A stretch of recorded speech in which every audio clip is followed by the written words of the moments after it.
A message we've discussed that resonated with me specifically was the notion of unconditional love. What role does Right. unconditional love and true love, or whatever that is, the frequency of love, play in this arrangement you've outlined? At the foundation of everything you experience is what you feel, right? Every memory you have, there's a feeling attached. Everything you can imagine in your head also has a feelings attached to it.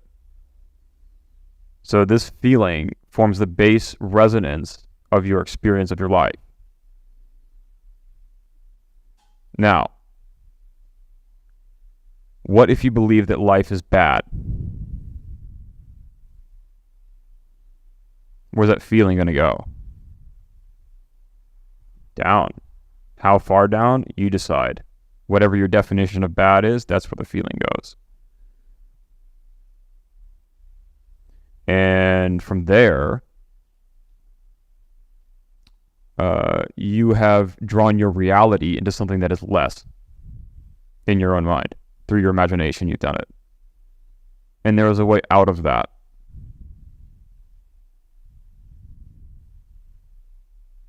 There's a way to get out of any internal abyss you find yourself in. The way out is essentially to come to love the experience that you're having. There's a sacred phrase that Amanita has taught me, which describes this. It's called Aum Sitas Nrichi. And this is a practice as well as a state of being.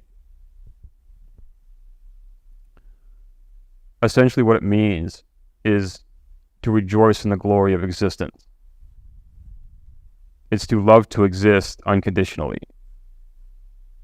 It's that you have an experience and therefore it is good.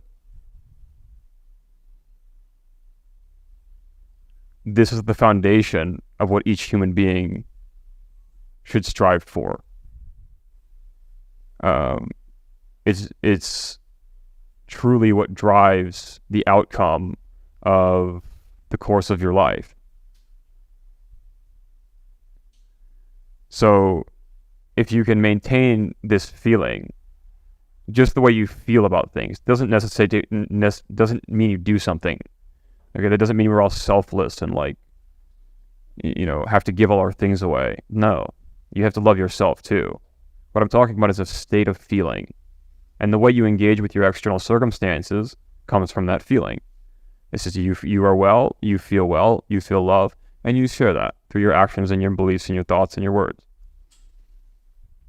That's it.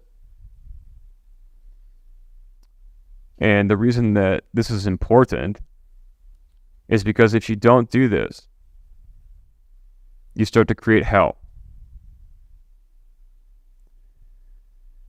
This starts internally. So a person makes a decision about what they're going to believe and how they're going to feel. And that comes from what they think is something external. But actually, it's just reality being reality.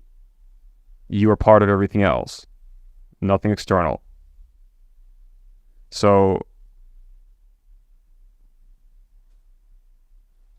if a person believes very strongly that there's a division between themselves and other people or themselves and everything else, that division becomes real because they believe it. And this is the start of fear.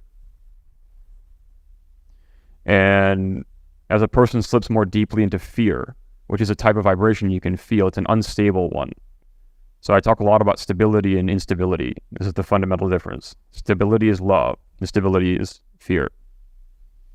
As a person slips more deeply into fear, their life becomes more disordered. And this doesn't just happen during this lifetime. If you die in a lower state than you started, you go down to a lower, worse life in your next one. Okay? It's all about the state you have throughout your life, and especially at the moment of death.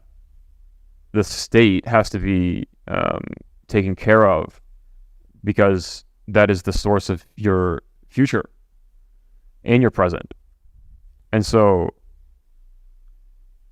for people who fall into fear and they don't stop when they get out of control, they literally create hell. You know that. Everyone knows this. Same with hatred. Same with anger. Same with any negative emotion. All of them make hell. Internally as an experience, and then externally with your relationships and everything else that happens.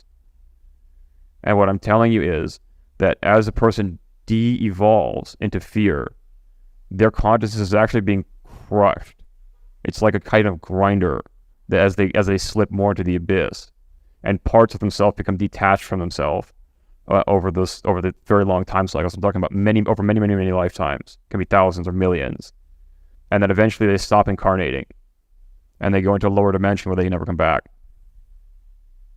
I wish hell wasn't real.